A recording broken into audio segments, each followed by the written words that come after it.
ನಮಸ್ತೆ ಸ್ನೇಹಿತರೆ, ಮಾಯಾ ಜಗತ್ತು ರೆಸಿಪಿಗಳಿಗೆ ಸ್ವಾಗತ.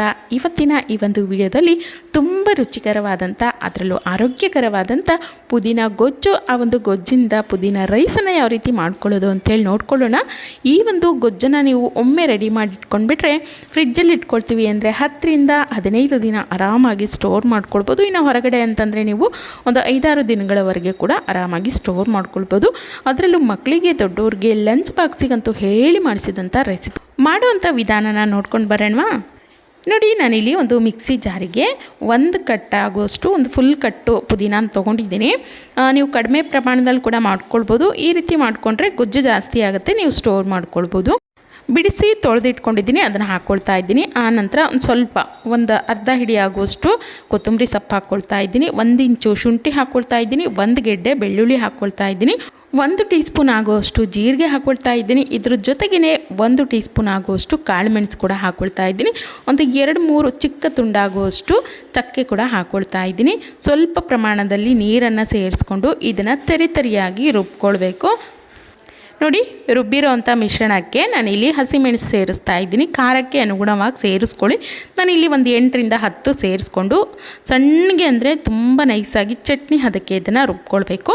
ರುಬ್ಬಿಟ್ಕೊಂಡಿದ್ದೀನಿ. ಈ ಕಡೆ ನಾನಿಲ್ಲಿ ಒಂದು ಪ್ಯಾನಿಗೆ ಎಣ್ಣೆ ಹಾಕ್ಕೊಳ್ತಾ ಇದ್ದೀನಿ. 1 ಸೌಟ್ ಆಗುವಷ್ಟು ಎಣ್ಣೆನ ನಾನಿಲ್ಲಿ ಹಾಕ್ಕೊಂಡು ನಾವು ರುಬ್ಬಿಟ್ಕೊಂಡಿರೋವಂಥ ಮಸಾಲೆನ ಹಾಕ್ಕೊಳ್ತಾ ಇದ್ದೀನಿ. ಜೊತೆಗೆ ಸ್ವಲ್ಪ ನೀರನ್ನು ಸೇರಿಸ್ಬಿಟ್ಟು ಇದನ್ನು ನೋಡಿ ಈ ರೀತಿ ಚೆನ್ನಾಗಿ ಮಿಕ್ಸ್ ಮಾಡಿಬಿಟ್ಟು ಆ ನೀರಿನ ಅಂಶ ಏನಿರುತ್ತೆ ಕಂಪ್ಲೀಟಾಗಿ ಹೋಗೋವರೆಗೂ ನಾವು ಇದನ್ನು ಬಾಡಿಸ್ಕೊಳ್ಬೇಕು. ಲಿಡ್ಡನ್ನು ಕ್ಲೋಸ್ ಮಾಡಿಬಿಟ್ಟು ಮೀಡಿಯಮ್ ಫ್ಲೇಮಲ್ಲಿ ಬೇಯಿಸ್ಕೊಳ್ಳಿ.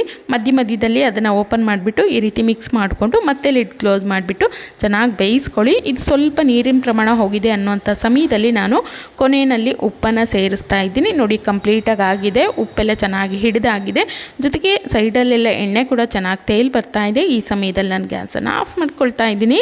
ಈ ರೀತಿ ರೆಡಿ ಮಾಡಿ ಇಟ್ಕೊಂಡಿರುವಂಥ ಗೊಜ್ಜನ್ನು ನೀವು ಒಂದು ಏರ್ಟೈಟ್ ಬಾಕ್ಸಲ್ಲಿ ತಣ್ಣಗಾದ್ಮೇಲೆ ಸ್ಟೋರ್ ಮಾಡಿ ಇಟ್ಕೊಂಡ್ಬಿಡಿ. ಆರಾಮಾಗಿ ಫ್ರಿಜ್ಜಲ್ಲಿ ನೀವು ಒಂದು 10ರಿಂದ 15 ದಿನ ಸ್ಟೋರ್ ಮಾಡ್ಕೊಳ್ಬೋದು. ನಾನು ಎತ್ತಿಟ್ಕೊಂಡು ಈಗ ಅದೇ ಒಂದು ಪ್ಯಾನಿಗೆ ಮತ್ತೊಂದು ಸ್ವಲ್ಪ ಎಣ್ಣೆನ ಹಾಕ್ಕೊಳ್ತಾ ಇದ್ದೀನಿ. ಅದರಲ್ಲಿ ಸ್ವಲ್ಪ ಜೀರಿಗೆ, ಸಾಸಿವೆ, 1 ಏಲಕ್ಕಿ, 1 ಚಿಕ್ಕ ತುಂಡಾಗುವಷ್ಟು ಚಕ್ಕೆನ, 1-2 ಲವಂಗ ಕೂಡ ಹಾಕ್ಕೊಂಡು ಕರಿಬೇವಿನ ಸೊಪ್ಪನ್ನು ಹಾಕ್ಕೊಳ್ತಾ ಇದ್ದೀನಿ. ಇದಷ್ಟನ್ನು ಒಮ್ಮೆ ಎಣ್ಣೆಯಲ್ಲಿ ಬಾಡಿಸ್ಕೊಳ್ಳೋಣ.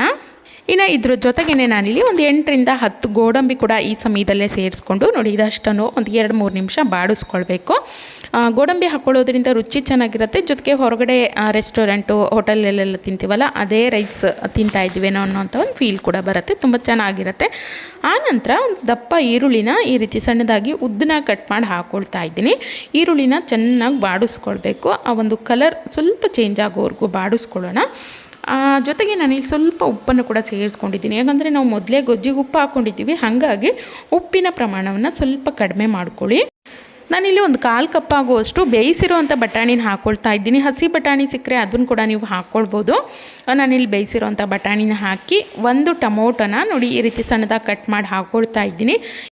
ಇನ್ನು ಇದ್ರ ಜೊತೆಗೆ ನೀವು ಏನೆಲ್ಲ ತರಕಾರಿ ಸಿಗುತ್ತೆ ಅದನ್ನೆಲ್ಲ ಸೇರಿಸ್ಕೊಳ್ಬೋದು. ನಿಮಗೆ ಇಷ್ಟ ಆಗಿರುವಂಥ ತರಕಾರಿಗಳನ್ನು ಸೇರಿಸ್ಕೊಳ್ಬೋದು.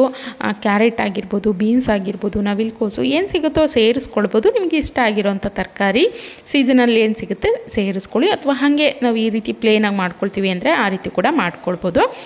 ಇನ್ನು ನಾನಿಲ್ಲಿ 1 ಕ್ಯಾಪ್ಸಿಕಮ್, ದಪ್ಪ ಮೆಣಸಿನ್ಕಾಯಿ ಏನು ಬರುತ್ತೆ ಅದನ್ನು ಕೂಡ ಸೇರಿಸ್ಕೊಳ್ತಾ ಇದ್ದೀನಿ. ತುಂಬ ರುಚಿಯಾಗಿರುತ್ತೆ. ಸೇರಿಸ್ಕೊಂಡು ನೋಡಿ, ಬಟಾಣಿ ಕ್ಯಾಪ್ಸಿಕಮ್ಮು ಇತ್ತು ಅಂದರೆ ಸೇರಿಸ್ಕೊಳ್ಳಿ. ಇಲ್ಲಾಂದರೆ ಕ್ಯಾರೆಟು, ಬೀನ್ಸ್ ಇದ್ದರೆ ಅದನ್ನು ಕೂಡ ಇದರ ಜೊತೆಗೇ ಸೇರಿಸ್ಕೊಳ್ಬೋದು. ತುಂಬ ರುಚಿಯಾಗಿರುತ್ತೆ. ನೋಡಿ, ಇದಷ್ಟನ್ನು ಒಮ್ಮೆ ಕೈ ಆಡಿಸ್ಕೊಂಡು ಲಿಡ್ಡನ್ನು ಕ್ಲೋಸ್ ಮಾಡಿಬಿಟ್ಟು ಒಂದು 4-5 ನಿಮಿಷ ಇದನ್ನು ಮೀಡಿಯಮ್ ಫ್ಲೇಮಲ್ಲಿ ಬೇಯಿಸ್ಕೊಳ್ಳಿ. ಅಂದರೆ ಟೊಮೊಟೊ ಎಲ್ಲ ಸ್ವಲ್ಪ ಮೆತ್ತಗಾದರೆ ಆ ಒಂದು ಹುಳಿ ಅಂಶ ಅನ್ನದಲ್ಲಿ ಸೇರಿಸ್ಕೊಳ್ಳುತ್ತಲ್ಲ, ತುಂಬ ರುಚಿಯಾಗಿರುತ್ತೆ. ಇದಾಗಿದೆ. ಈಗ ಈ ಸಮಯದಲ್ಲಿ ನಾನು ಗೊಜ್ಜನ್ನು ಸೇರಿಸ್ಕೊಳ್ತಾ ಇದ್ದೀನಿ. ಒಂದು 2ರಿಂದ 3 ಟೀ ಸ್ಪೂನ್ ಆಗುವಷ್ಟು ಗೊಜ್ಜು. ಇಷ್ಟು ಮಾಡಿಕೊಂಡ್ರೆ ನಿಮಗೆ ಆರಾಮಾಗಿ ಒಂದು 3 ಜನಕ್ಕಾಗುವಷ್ಟು ಅನ್ನ ಅನ್ನೋವಂಥದ್ದು ರೆಡಿ ಆಗುತ್ತೆ. ಗೊಜ್ಜು ಹಾಕಿಬಿಟ್ಟು ಒಂದು 2-3 ನಿಮಿಷ ಅದನ್ನು ಬಾಡಿಸ್ಕೊಂಡ್ರೆ ಸಾಕು. ಹೆಚ್ಚು ನಾವು ಅದನ್ನು ಬಾಡಿಸೋವಂಥ ಅವಶ್ಯಕತೆ ಇಲ್ಲ. ಯಾಕಂದರೆ ಮೊದಲೇ ಚೆನ್ನಾಗಿ ಎಣ್ಣೆಯಲ್ಲಿ ನಾವು ಬಾಡಿಸಿ ಎತ್ತಿಟ್ಕೊಂಡಿದ್ದೀವಲ್ಲ, ಹಾಗಾಗಿ ನೋಡಿ ನಾನು ಅನ್ನನ ಸೇರಿಸ್ಕೊಳ್ತಾ ಇದ್ದೀನಿ. ಉದುರುದುರಾಗಿರುವಂಥ ಅನ್ನನ ಇದರೊಟ್ಟಿಗೆ ಸೇರಿಸ್ಬಿಟ್ಟು ಚೆನ್ನಾಗಿ ಮಿಕ್ಸ್ ಮಾಡಿಕೊಂಡ್ರೆ ತುಂಬ ರುಚಿಕರವಾಗಿರುವಂಥ ಒಂದು ಪುದೀನ ರೈಸ್ ಅನ್ನುವಂಥದ್ದು ರೆಡಿ ಆಗುತ್ತೆ. ನೋಡಲಿಕ್ಕೂ ಕೂಡ ಅಷ್ಟೇ ಸೊಗಸಾಗಿ ಕಾಣ್ತಾ ಇದೆ. ಜೊತೆಗೆ ರುಚಿ ಮಾತ್ರ ಅದ್ಭುತವಾಗಿರುತ್ತೆ.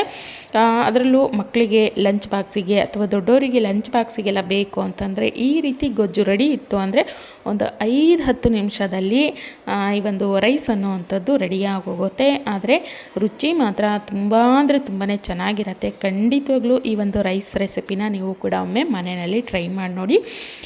ಇನ್ನು ಈ ರೀತಿ ಗೊಜ್ಜನ್ನು ನೀವು ರೆಡಿ ಮಾಡಿ ಇಟ್ಕೊಂಡ್ಬಿಟ್ರೆ ಮನೆಗೆ ಗೆಸ್ಟ್ ಬಂದಿದ್ದಾರೆ ಅಥವಾ ಸಡನ್ನಾಗಿ ನಮಗೇನೋ ತಿನ್ನಬೇಕು ಅನಿಸಿದಂಥ ಸಮಯದಲ್ಲಿ ಇದನ್ನು ತಕ್ಷಣದಲ್ಲೇ ನಾವು ರೆಡಿ ಮಾಡ್ಕೊಳ್ಬೋದು. ತಕ್ಷಣದಲ್ಲಿ ಈಸಿಯಾಗಿ ಆಗೋಗುತ್ತೆ. ಗೊಜ್ಜೊಂದು ರೆಡಿ ಇತ್ತು ಅಂದರೆ ಈರುಳ್ಳಿ, ಟೊಮೊಟೊ ಈ ರೀತಿ ಇರುವಂಥ ತರಕಾರಿಗಳನ್ನು ಸೇರಿಸ್ಕೊಂಡು ಈ ರೀತಿ ಗೊಜ್ಜು ಮಾಡಿಕೊಂಡ್ರೆ ತುಂಬ ಸುಲಭವಾಗಿ ತುಂಬ ರುಚಿಕರವಾಗಿರುವಂಥ ಒಂದು ರೈಸ್ ಬಾತ್ ಅನ್ನುವಂಥದ್ದು ರೆಡಿ ಆಗುತ್ತೆ. ಖಂಡಿತ ಒಮ್ಮೆ ಟ್ರೈ ಮಾಡಿ ನೋಡಿ. ತುಂಬ ರುಚಿಯಾಗಿರುತ್ತೆ. ತುಂಬ ಮಾಡ್ಕೊಳ್ಳೋವಂಥ ವಿಧಾನ ಕೂಡ ತುಂಬ ಸುಲಭವಾಗಿದೆ. ಇಷ್ಟ ಆಗಿತ್ತು ಅಂದರೆ ಲೈಕ್ ಮಾಡಿ, ಶೇರ್ ಮಾಡಿ, ಸಬ್ಸ್ಕ್ರೈಬ್ ಕೂಡ ಮಾಡ್ಕೊಳ್ಳಿ. Thank you.